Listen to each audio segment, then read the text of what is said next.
This exact question came in last year's quiz and most students lost marks. The actual way the question was phrased was this way. The average human requires 120 grams of glucose per day. How many grams of carbon dioxide are required for this amount of glucose? The photosynthetic reaction is that. So I'll also show you how you present your final answer and help you how you can answer other similar questions in the upcoming quiz. Alright, so the basic question is what mass of carbon dioxide is required to produce 120 grams of glucose? Now, most students lose confidence the moment they see context added to the question and they feel they've never answered such a question. So each time you read the question's context, relax and try to analyze and identify the concept that is being assessed. So let me show you how you can do that. Okay. So we are told the average human requires 120 grams of glucose. So look at your equation, indicate that mass. Okay, this is just trying to collect the data to make things easier for you to think. Per day. How many grams of carbon dioxide? So the question is, we're interested in the mass of carbon dioxide are required for this amount of glucose. So in simple terms, the question is, so if 120 grams is to be produced, how much of carbon dioxide do we need? Okay. So this question basically assumes carbon dioxide or takes carbon dioxide to be the limiting reagent, which is obviously the case in the photosynthesis reaction because water is going to act as the excess reagent. Water is obviously going to be more than enough in a plant, right? When this process is obviously taking place, then carbon dioxide is likely to be the one that is lower. So it is a limiting reagent even from the way the question is phrased. So how do we handle it? So the basic concept being assessed here is your ability to relate, these compounds in the reaction. Are you able to use the mole ratios? Are you able to use the number of moles? Do you understand what they mean? That's the core question here. So if you know moles, you know mole ratios, this should be all covered for you. Okay? So let's answer the question with very few minimal steps. Okay? So the first thing, before we can actually make any comparisons, we can even actually see the ratios. Let's just observe the ratios. We can see that, if you compare carbon dioxide to glucose, they're in the ratio of 6:1, right? That's the ratio, 6:1. Okay, so we can use these mole ratios with the number of moles. Okay, so in this case, we use the number of moles of glucose because that's the one where with the known mass. Okay, so let's quickly determine the relative molecular mass of the glucose. Okay, so we've got carbon there, we have hydrogen, we have oxygen. Okay, so my periodic table tells me the molar mass of carbon is 12.01. How many carbon atoms do we have in the formula for glucose? Okay, so you can clearly see we've got 6, right? So multiply by 6. My periodic table is telling me for hydrogen it's 1.008 multiplied by 12. And for oxygen, we can see we've got 6 as well. So oxygen, my periodic table tells me that's 16.00. Ensure you use the periodic table you have been given. We've got 6 of them. So let's do some simple math there. 12.01 by 6, that's 72.06. 1.008 by 12, that's 12.096. 16.00 by 6,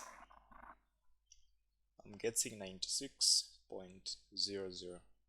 Then we'll just perform the addition there. So the 96 that we found plus 12.096 plus 72.06. So the molar mass is 180 0.16 grams per mole. Okay, so what we found there is the molar mass. Then we can already see that in the question we're given the mass of glucose. So using these two, we're able to find the number of moles, right? So let's do that with very minimal steps. I'll remove this data. Okay, that was just a quick reminder for you on how to find the molar mass. Okay, so to find the number of moles, that is grams per mole. Okay, so grams per mole, we are interested in the number of moles, so let's have the number of moles on top, right? So that can become, the moles go to the top, then 180.16 come to the bottom with the grams.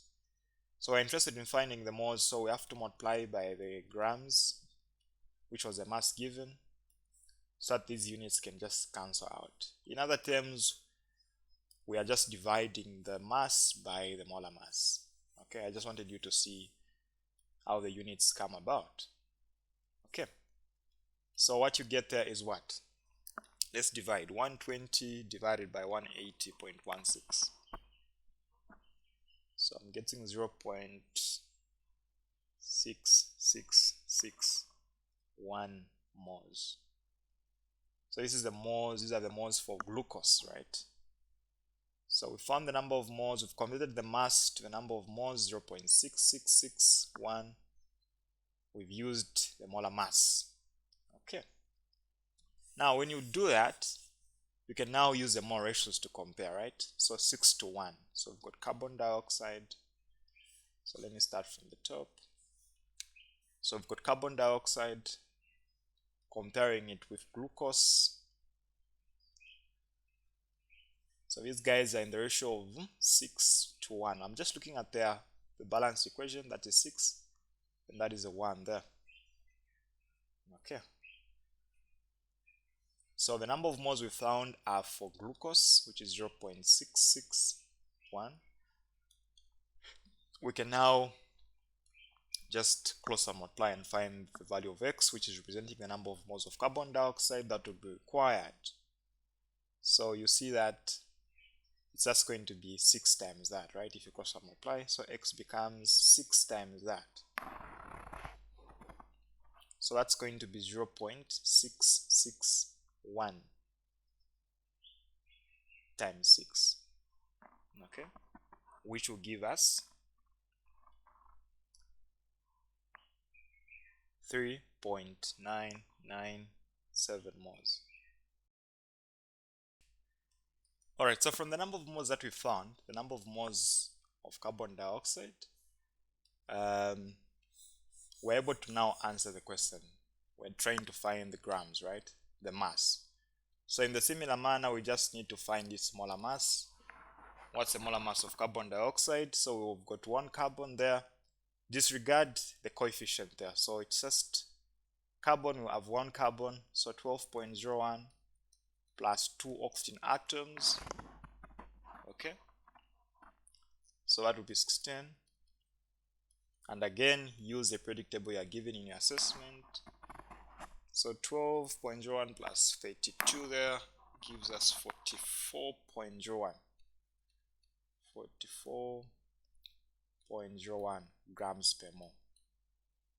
Okay, so in the units here we already have the grams on top, so we'll just use that, right? So 44.01 grams per mole. Okay, then we multiply by the number of moles so that the moles can divide, right? Okay, so the moles will divide. What remains with is now the mass. So 44.01 multiplied by 3.997, that gives us 175.9 grams.